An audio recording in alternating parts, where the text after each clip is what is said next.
അരിയൊന്നും അരയ്ക്കാണ്ട് പഞ്ഞി പോലെ വെണ്ണ പോലെയുള്ള ഇഡ്ഡലി ഉണ്ടാക്കിയെടുക്കാൻ പറ്റുമെന്ന് പറഞ്ഞാൽ നിങ്ങൾക്ക് വിശ്വസിക്കാൻ പറ്റുമോ? എന്നാൽ വിശ്വസിച്ചേ പറ്റൂ. ഇതിൽ നമുക്കൊരു ചെറിയ സൂത്രം ചെയ്താൽ മതി, ഇതുപോലെ പഞ്ഞി പഞ്ഞി പോലെയുള്ള ഇഡ്ഡലി നമുക്ക് റെഡിയാക്കി എടുക്കാൻ പറ്റും. അപ്പം നമുക്ക് റെസിപ്പി നോക്കിയാലോ? അപ്പോൾ അതിനായിട്ട് ഒരു ഗ്ലാസ് ഉഴുന്നെടുത്തിട്ടുണ്ട്. അതിലേക്ക് ഒരു അര ടീസ്പൂണ് നമ്മുടെ ഉലുവയും കൂടെ ചേർത്ത് കൊടുത്തിട്ട് നന്നായിട്ട് കഴുകി വെള്ളം ഒഴിച്ചിട്ട് കുതിരാനായിട്ട് മാറ്റി വയ്ക്കാം. ഇനി നമുക്ക് രാത്രിയിലാണ് ഇത് അരച്ചെടുക്കുന്നത്. അപ്പോൾ ആ സമയത്ത് ഒരു 5 മിനിറ്റ് മുൻപ് ഒരു 1.5 ഗ്ലാസ് പുട്ടുപൊടി എടുക്കുക. അതിലേക്ക് 2 ഗ്ലാസ് വെള്ളം ഒഴിച്ച് നന്നായിട്ട് മിക്സ് ചെയ്ത് കൊടുക്കുക.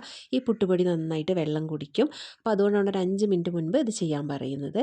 എന്നിട്ട് നമുക്കിതിനെ അടച്ച് മാറ്റി വയ്ക്കാം. ഇനി നമുക്ക് ഉഴുന്ന് മാത്രം അരച്ചെടുത്താൽ മതി, വേറൊരു പണിയുമില്ല. ഇനി ഇത് അടച്ച് മാറ്റി വെച്ചിട്ട് നമുക്ക് ഉഴുന്ന് അരച്ചെടുക്കാം.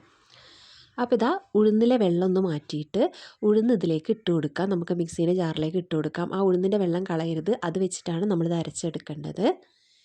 ഇനി ഇതിലേക്ക് ഒരു 1/4 കപ്പ് ചോറ് ചേർത്ത് കൊടുക്കുക. അപ്പോൾ എൻ്റെ കയ്യിൽ ചോറില്ലാത്തതുകൊണ്ട് ഞാൻ അവലാണ് ചേർത്ത് കൊടുത്തിട്ടുള്ളത്. ഇനി നമ്മുടെ ഉഴുന്ന് കുതിർത്ത വെള്ളം കൂടെ ഒഴിച്ചിട്ട് നന്നായിട്ട് തന്നെ ഒന്ന് അരച്ചെടുത്തിട്ട് വരാം. അപ്പം നല്ല രീതിക്ക് അരച്ചെടുത്തിട്ടുണ്ട്. ഇനി നമ്മുടെ പുട്ടുപൊടിയിലേക്ക് ഇതങ്ങോട്ട് ഒഴിച്ചു കൊടുക്കാം. എന്നിട്ട് ഇതിനെല്ലാം കൂടെ നല്ല രീതിക്കൊന്ന് മിക്സാക്കിയിട്ട് എടുക്കുക. അപ്പോൾ നല്ല രീതിക്ക് തന്നെ ഒന്ന് മിക്സാക്കുക. എന്നിട്ട് നമ്മുടെ ഒരു ഇഡ്ഡലീൻ്റെ മാവിൻ്റെ പരുവത്തിന് വേണം ഇതുണ്ടാവാനായിട്ട്. ദോശമാവിൻ്റെ അത്ര ലൂസാവരുത്, കുറച്ച് കട്ടിക്ക് വേണം ഉണ്ടാവാനായിട്ട്. ഇനി നമുക്ക് ഇതിനെ വലിയൊരു പാത്രത്തിലേക്ക് മാറ്റിയിട്ട് അടച്ച് വെക്കാം. കാരണം ഇത് പൊങ്ങി വരാനുള്ളൊരു സ്പേസ് കൊടുക്കണമല്ലോ.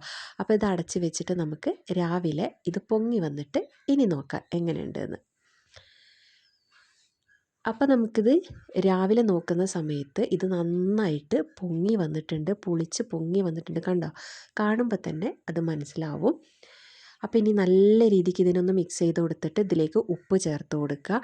ഉപ്പ് പ്രത്യേകം ശ്രദ്ധിക്കണം. ഇതിൽ ഉപ്പ് കുറഞ്ഞു പോയാൽ ഇഡ്ഡലീൻ്റെ ടേസ്റ്റ് ഉണ്ടാവില്ല, ഇഡ്ഡലിക്കൊരു ടേസ്റ്റ് കിട്ടില്ല. അപ്പോൾ അതുകൊണ്ട് തന്നെ കറക്റ്റായിട്ട് ഉപ്പുണ്ടോയെന്ന് മാവ് ചെക്ക് ചെയ്ത് നോക്കണം.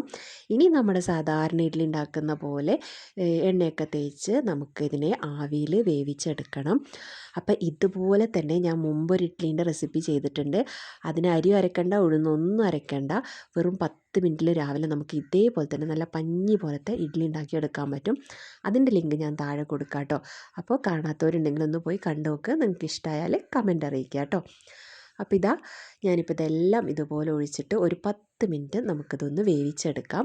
10 മിനിറ്റ് കഴിയുമ്പോൾ നന്നായിട്ട് വെന്ത് വന്നിട്ടുണ്ട്. ഇനി നമുക്കിത് തണുത്തതിന് ശേഷം ഇതൊന്ന് ഇളക്കിയെടുക്കാം. അപ്പോൾ ഇത് നമുക്ക് ഇളക്കിയെടുക്കുമ്പോൾ തന്നെ മനസ്സിലാവും ഇത് എത്രത്തോളം സോഫ്റ്റ് ആണെന്നുള്ളത്. കണ്ടോ? ഇതിനി നമ്മളൊന്നിങ്ങനെ കട്ട് ചെയ്ത് നോക്കാതെ തന്നെ ഈ ഒരു ടെക്സ്ചർ കാണുമ്പോൾ തന്നെ നമുക്ക് മനസ്സിലാവും എത്രത്തോളം സോഫ്റ്റ് ആണെന്ന്. ഇനി നിങ്ങൾക്ക് ഞാനിതൊന്ന് കട്ട് ചെയ്തിട്ടും കൂടെ കാണിച്ചു തരാം. അപ്പോൾ ഇതുപോലെ എല്ലാം നമുക്കിതൊന്ന് അടർത്തിയിട്ട് മാറ്റാം. അപ്പോൾ എല്ലാം അടർത്തി മാറ്റിയിട്ടുണ്ട്. ഇനി ഞാനിതൊന്ന് കട്ട് ചെയ്ത് കാണിച്ചു തരാം. കണ്ടോ? നല്ല വെണ്ണ പോലെ പഞ്ഞി പോലെയുള്ള ഒരു ഇഡ്ഡലിയാണ്. അപ്പോൾ എല്ലാവരും ഒന്ന് ട്രൈ ആക്കി നോക്കുക. ഇതുപോലുള്ള നല്ല നല്ല റെസിപ്പികൾക്കായിട്ട് ചാനലൊന്ന് സബ്സ്ക്രൈബ് ചെയ്ത് വെച്ചോളൂ. അപ്പോൾ വീഡിയോ ഇഷ്ടമായാൽ ലൈക്ക് ചെയ്യണം, ഷെയർ ചെയ്യണം, മാത്രമല്ല കമൻറ്റും കൂടെ ചെയ്യാം കേട്ടോ. അപ്പോൾ മറ്റൊരു വീഡിയോ ആയിട്ട് നമുക്ക് വീണ്ടും കാണാം. അതുവരേക്കും എല്ലാവർക്കും ബൈ.